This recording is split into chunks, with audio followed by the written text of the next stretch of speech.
Oh my gosh, I'm stressed the fuck out. I'm so fucking stressed out. I'm so fucking stressed out right now. Like, I got so much going on. I have so much going on. I'm awaiting too many fucking decisions. Like, bruh. Like, it was just all good. It was just all good. Okay. It's 1:56 in the morning. I've got a lot of shit on my mind. I just finished watching Meet the Parents, right? And I was just talking to my father earlier. I told him, like, how, like, your perception of things, like, you know, like, you just change with life experience, right? Sitting here watching Meet the Parents.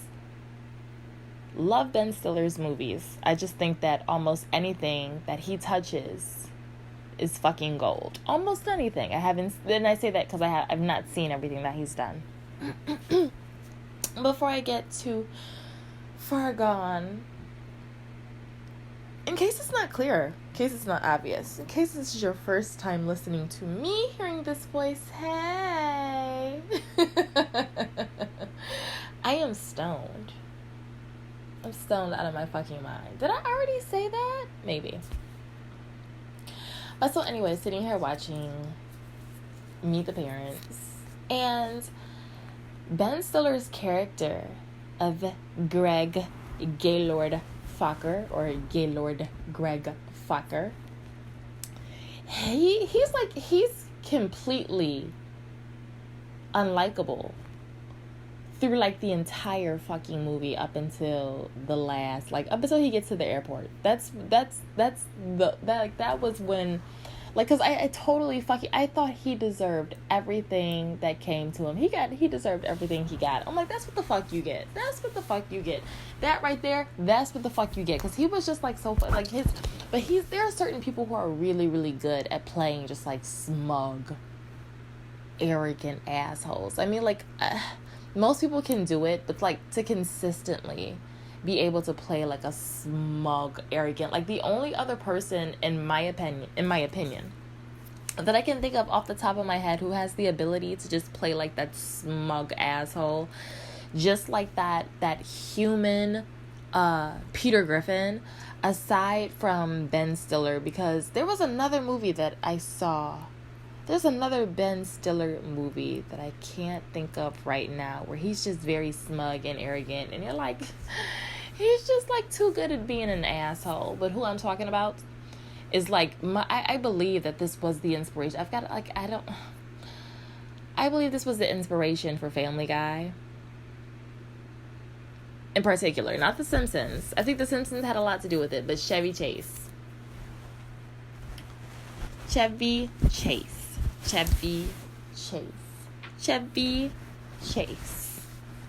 He's just like, what a...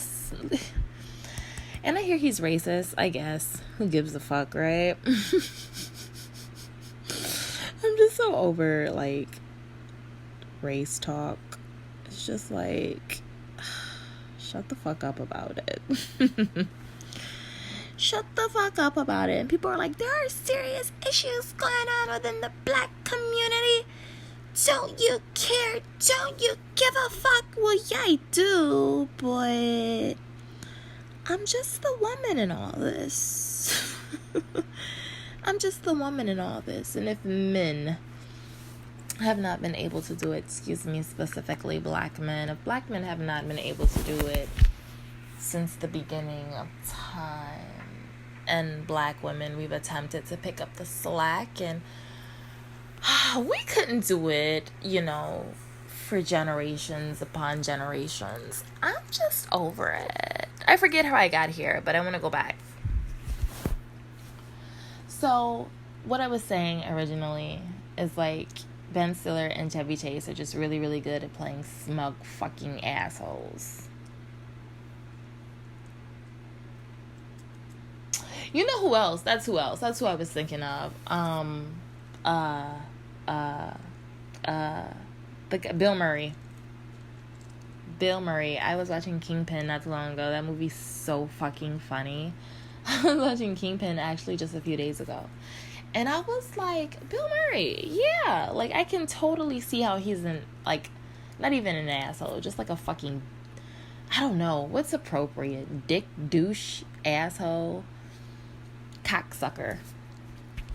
Cocksucker! Cocksucker, motherfucker! I forget what movie that's from. Cocksucker, motherfucker. Anyway. What do I want to talk about, though? Let's talk about... Oh, yeah. Ben Stiller was only likable for like the last 10 minutes of the movie. But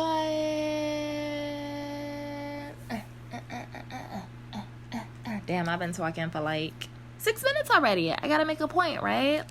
What do I want to talk about? I've got so much on my mind. I told you guys that I'm stressed, right? Stress the fuck out. What I need is like a full body deep tissue massage.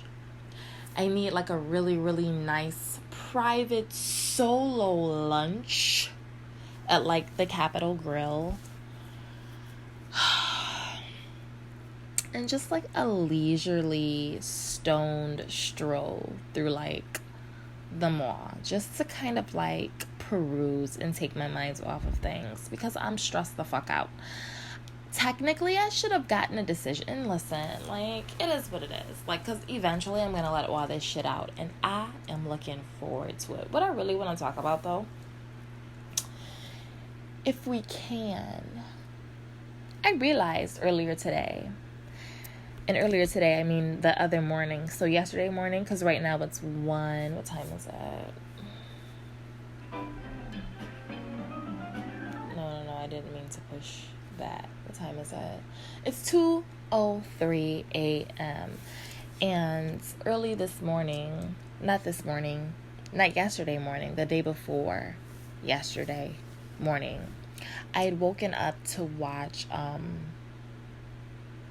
one of my absolute fucking favorites wake and bake stoner films, and the weather was perfect. The weather was like, it was chilly, it was windy, it was rainy, it was like cloudy, so it was dark. It was just like a vibe, right? One of my favorite wake and bake stoner movies, especially like when I'm PMSing, because I don't know, when I'm PMSing, like I just get in a mood. And I was watching Bull Durham. Oh, I love that fucking movie, Bull Durham. It's one of the best fucking films that you could possibly wake and bake to with your Brad, right? Tim Robbins is the cutest fucking thing, and like literally the only competition that Kevin Costner like had. Like, oh my god, like I was like, how could I not desperately want to be like Annie Savoy right now? Like, I love that fucking movie. Everything about it is perfect, especially the fucking interaction. My favorite though is like the relationships that they have with each other. I really, really, really love Crash and Nuke. Their relationship, I fucking love it from beginning to end. It's so fucking genuine, but just like on their own, like. But see, I'm an old head, and I like Kevin Costner. Hey, Kevin Costner. Hey, boo. But like, it's just like it's supremely erotic. Like I love anything that Susan Sarandon is in. Like I just love Susan Sarandon. I think she's so cute. It's a fucking all-star cast. And let me tell you who I love, whose character, the chick who plays Millie. I really like her character. She's so cute. And like, if I had to, like that would have been, like, I would love to hear a backstory on Millie. Like, what the fuck's going on with her? But I love that movie. And it just made me realize how, like, as you get older and as you experience certain things, as you hit certain relationships in life, your outlook changes. It changes supremely. Like, I do not view sex today the way that I viewed sex. But see, I've always viewed sex.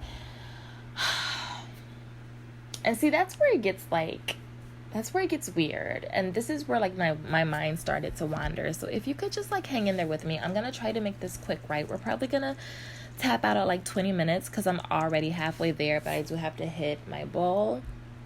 And because it's not something I really like to dwell on too much, I'm going to just, like, do it quick, fast, and in quick, fast, and in a hurry. But I'm starting to think the wheels are starting to turn. So give me just a sec and let me hit my bowl.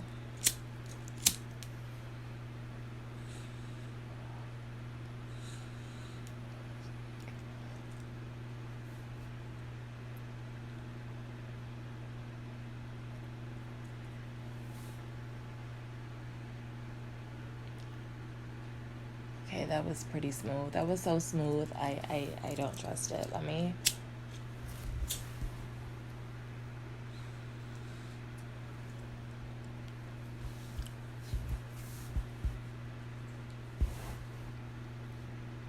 That right there.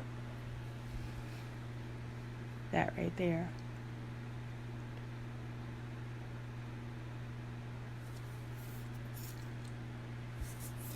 That was a fucking hit. Damn. Woo. All right, let's get into it. So, it made me realize, okay. So, like I was saying, like, I've always been really unconventional when it comes to sex. That's because I am a victim of SA.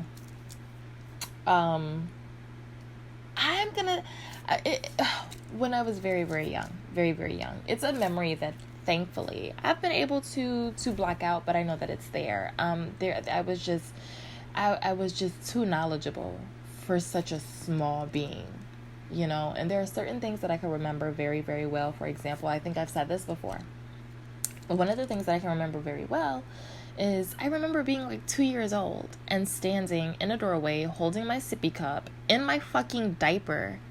I had on no socks. All I had on was a diaper.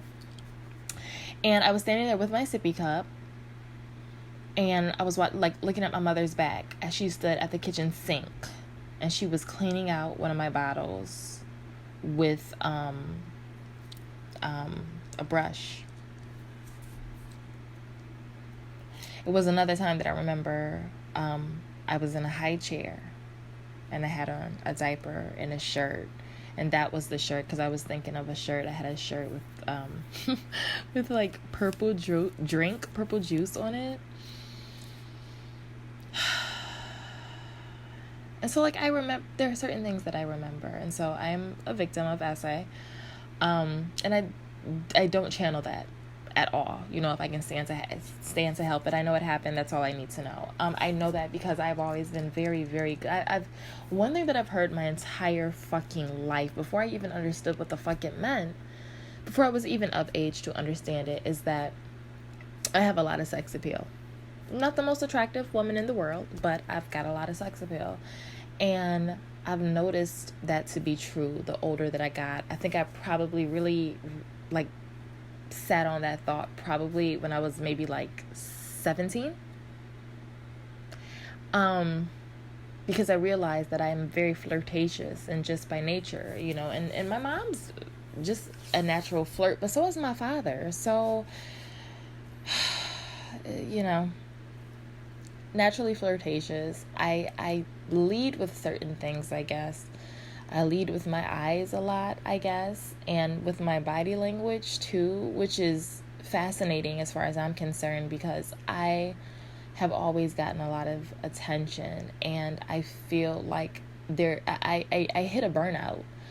I remember trying to explain that to people, that by the time I got to high school, I was just like on popularity overload, and I was just, because I was one of the, like, everybody knew everybody in elementary, right? Like, we were all popular in elementary, everybody, like, I was one of those girls where it was like, okay, go ahead and pick your team, and they'd be like, oh, me, you know what I mean? So I've always just been, like, super fucking popular, like, all the way up until, like, 8th grade. 9th grade, when, like, I sectioned off from, like, the people that I'd known my entire life, I started to realize that people who didn't know me perceived me as a threat. See, the girls that I'd been with before, they were like, I was just very, they were more mature than I was. And they knew that for a fact. And it was something that we were all okay with, right? But I get to a new place. I'm in high school, a new chapter in life. And I'm perceived as a threat. But because they don't know me, and like there's no, you know what I mean? And there's no desire. And me with my dumb ass, I'm just like, oh, hi. Because I'm like always super upbeat, super chipper.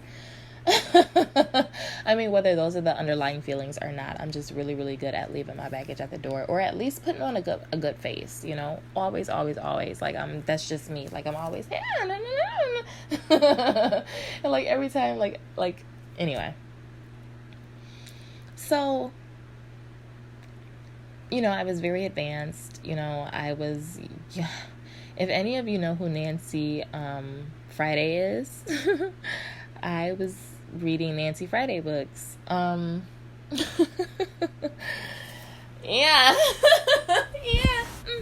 Yeah. Yep. So I was just knowledgeable, like I was the girl who like, anyway. So I've and now I'm thinking too much, and I feel like I gotta hit the bow. And while I hit the bow, I'm gonna figure out where I want to take this, because I didn't intend to go there, but I did, and we're already at fucking half an hour. So we're gonna try to tap this bitch out in 25 minutes, okay? So hold that thought. Let me go ahead and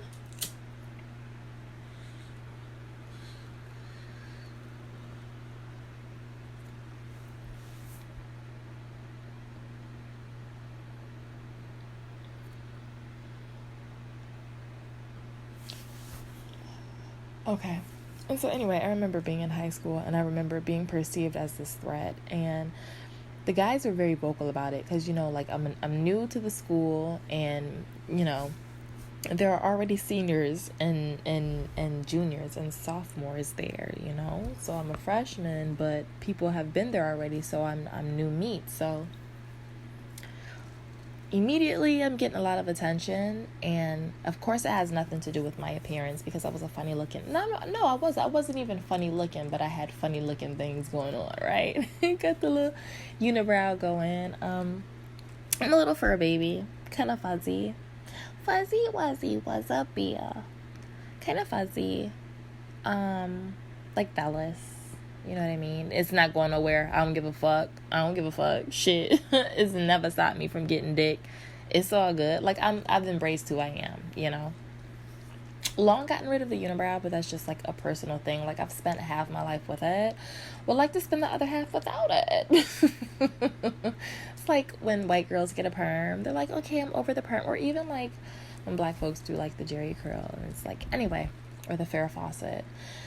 Anyway, and so, I remember then, like, really picking up on how girls operated, and learning that, there was, in fact, a difference, That's where I really picked up on language, because I'm like, whoa, there's a clear Anyway, so I would have these older girls, and they would say things like, she's a slut, she's a slut, she's a slut, she's a slut, she's a hoe, she's a hoe, she's a hoe, she's a hoe.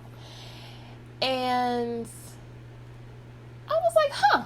I mean, genuinely, truly, I was not like, oh my God, they're calling me names. I mean, because I wasn't. Like, I didn't lose my virginity till I was 18 and accepted into college. Like, when I knew I had a fucking plan, leaving this bitch, I was like, all right, I think I'm ready. So, I mean,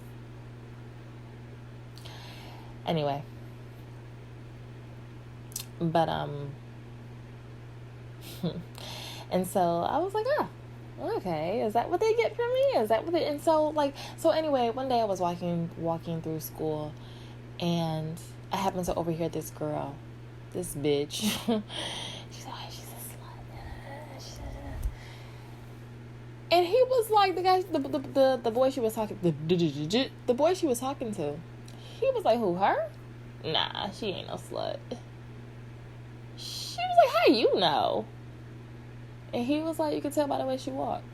I was like, oh, I gotta tell, huh? I got to give away. So I was just kind of like, oh, okay. I guess I walk a certain way. And as time went on, I want to say that my entire, over the 4 year span of high school, I must have heard that exact shit at least a dozen times. Like, guys would flat out fucking ask me. They're like, you a virgin, huh? Yes, I am. Oh, yeah, I can tell by how you walk. I'm like, what? What the fuck is this? Like, but because look, I'm a stoner from birth. I'm a stoner from birth, so I was already kind of like spacey, like, not even spacey, but like, just very, like, in my own world. Just doing me.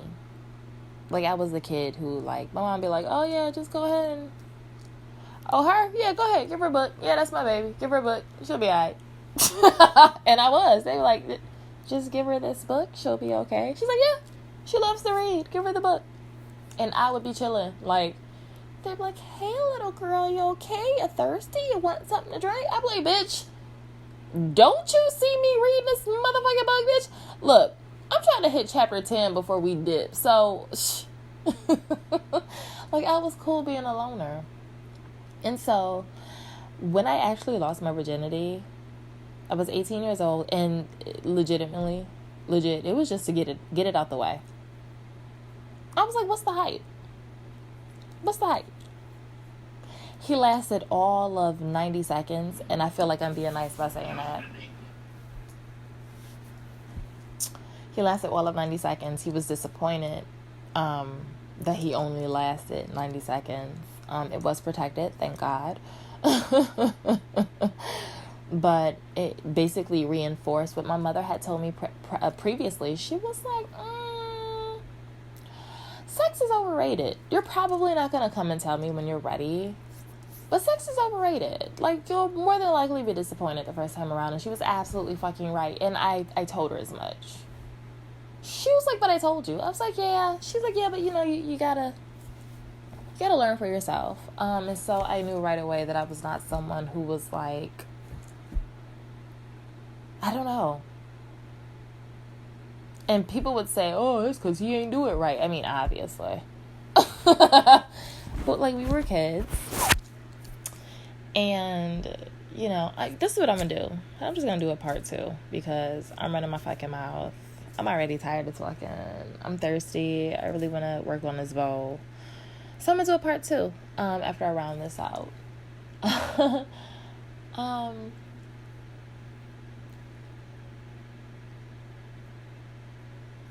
I have what's this called? Back to the Future Part 3 on my screen. It's on TBS right now. I told y'all I'm old as fuck, right? So I still have cable. I'm about to get rid of this bitch though. No worries. Yeah, so like I was like, oh, so I already I was not really someone who was into sex. Already. And that's probably why it's much easier for me to talk about because it's not really something that I'm into. It's something that I've experimented and experienced enough to say confidently, it's just not my shit. And what really brought this on was coming across this article I read through BuzzFeed about like people who like relationships, people who are in relationships who are not having sex. And I'm like, oh, okay. Because it kind of just makes you think, like, hey, there are other people out there who are probably... Because, like, I'm super fucking flirtatious.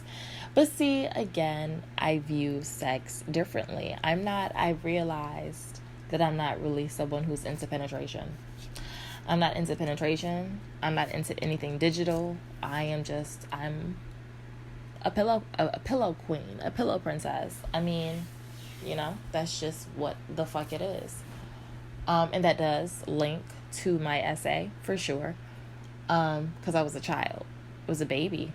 I was a baby. I consider anything... Really, I refer to anything under 18 as a baby, really. But people are probably thinking anything under, 12 is a baby. Here, I'm going to say under 6. So I was a baby. But yeah, sex is just not really my thing. So I see it a little bit. I view flirting a little bit differently. I view relationships a little bit differently. And I'll talk more about that in the part 2, but I really just wanted to go ahead and give you a base, give you a foundation of where to go with this. All right, I'm out for now, but I'll be back with part 2. Okay? All right, I'm out.